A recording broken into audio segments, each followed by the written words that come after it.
25 ಕಳೀತು. 2025 ನಮ್ಮಿಂದ ಹೋಗಾಕ್ ಕುಂತಿದೆ. 1 ವರ್ಷದ ಬಗ್ಗೆ ನಾವು ಏನಾದ್ರೂ ಲೆಕ್ಕ ತೆಗೆದಿದೀವಿ? ನಾವು ಹೋದು ದರ್ಸೆ ಕುರಾನಲ್ಲಿ ಕೇಳಿದೀವಿ ಏನಂತ? ಒಬ್ಬ ವ್ಯಕ್ತಿ ಇದ್ದ, ತನ್ನ ಜೀವನದ ಎಲ್ಲಾ ಲೆಕ್ಕವನ್ನು ಮಾಡಕೊಂತಿದ್ದ. ವ್ಯಕ್ತಿ ತನ್ನ ಜೀವನದ ಎಲ್ಲಾ ಲೆಕ್ಕ ಮಾಡ್ಕೊಂತ ಏನಂತ ಎಂತಹ ಲೆಕ್ಕ ಮಾಡ್ಕೊಂತಿದ್ದ? ನಾನು ಪ್ರಪಂಚದಲ್ಲಿ ಬಂದು ಎಷ್ಟು ವರ್ಷ ಆಯ್ತು, ನಾನು ಎಷ್ಟು ವರ್ಷವಾಗಿದ್ದೇನೆ ಲೆಕ್ಕ ಮಾಡಿದ ನಂತರ ಟೋಟಲ್ ಎಷ್ಟು ವರ್ಷ ಬಂತು? 60 ವರ್ಷದ ಜೀವನ ಆ ವ್ಯಕ್ತಿಯ ಲೆಕ್ಕನಲ್ಲಿ ಬಂತು. 60 ವರ್ಷ. 60 ವರ್ಷನಲ್ಲಿ ಮತ್ತು ದಿನಗಳು ಎಣಿಸಿದ ಆ ವ್ಯಕ್ತಿ, ದಿನಗಳದು ಲೆಕ್ಕ ಮಾಡಿದ. 60 ವರ್ಷ ಇಡೀ ದಿನದ ಲೆಕ್ಕ ತೆಗೆದ ನಂತರ 21,500 ದಿನಗಳು ಬಂತು. 60 ವರ್ಷ ನನಗೆ ಸಿಕ್ಕಿತ್ತು, 21,500 ದಿನಗಳು ನನ್ನಿಂದ ಕಳೆದಿದೆ.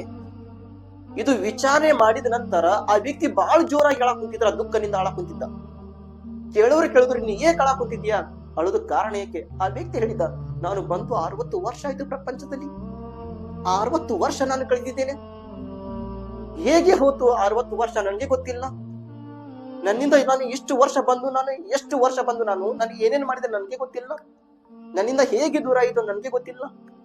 60 ವರ್ಷ, 60 ವರ್ಷದಲ್ಲಿ 21,500 ದಿನಗಳು, 21,000 ದಿನಗಳು ನಾನು ಅದೇ ಯೋಚನೆ ಮಾಡಕ್ ಕುಂತಿದ್ದೇನೆ. ನನಗೆ ಅಳು ಬರಾಕ್ ಕುಂತಿದ್ದೆ, ದುಃಖ ಆಗುತ್ತಿದೆ. 21,500 ದಿನಗಳು ನನ್ನಿಂದ ಕಳೆದೆ.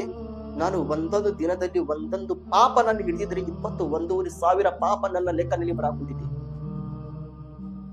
ನಾನು ಒಂದೊಂದು ದಿನ ಲೆಕ್ಕ ಮಾಡಿದ್ರೆ 21,500 ಲೆಕ್ಕ ನನ್ನ ಏನು ಪಾಪದ ಲೆಕ್ಕವನ್ನು ಬರಾಕ್ ಕುಂತಿದ್ದೆ.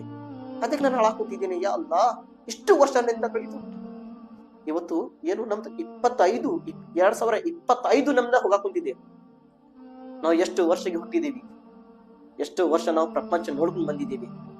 ನಾವು ಸ್ವಲ್ಪ ಲೆಕ್ಕ ಮಾಡಿದ್ದೀವಿ, ನಾನು ಎಷ್ಟು ಪಾಪ ಮಾಡಿದ್ದೇನೆ, ಎಷ್ಟು ಪುಣ್ಯ ಮಾಡಿದ್ದೇನೆ, ನನ್ನಿಂದ ಏನಾಯ್ತು ಏನಿಲ್ಲ. ಆದ್ರೆ ಅಲ್ಲಾಹ್ ರಬ್ಬುಲ್ ಇಜ್ಜತ್ ಬಹಳಷ್ಟು ಗಫೂರ್ ರಹೀಮ್ ಇದ್ದಾನೆ. ನೀವು ಒಂದು ತೋಬಾ ಮಾಡಿದ್ರೆ ನಿಮ್ಮ ಎಷ್ಟು ಪಾಪ ಆಗಿದೆ, ನೀವು ಎಷ್ಟು ಯಾವುದೇ ತರಹದ ಏನೇನ್ ತರಹದ ಪಾಪ ಮಾಡಿದ್ರೆ ಅದು ನೋಡಂಗಿಲ್ಲ. ಒಂದೇ ನಿಮ್ಮ ನಿಜವಾಗಿನ ತೋಬಾ ಸಾಕು ಅಲ್ಲಾಹನ ಬಾರಿನಲ್ಲಿ. ಯಾ ಅಲ್ಲಾಹ್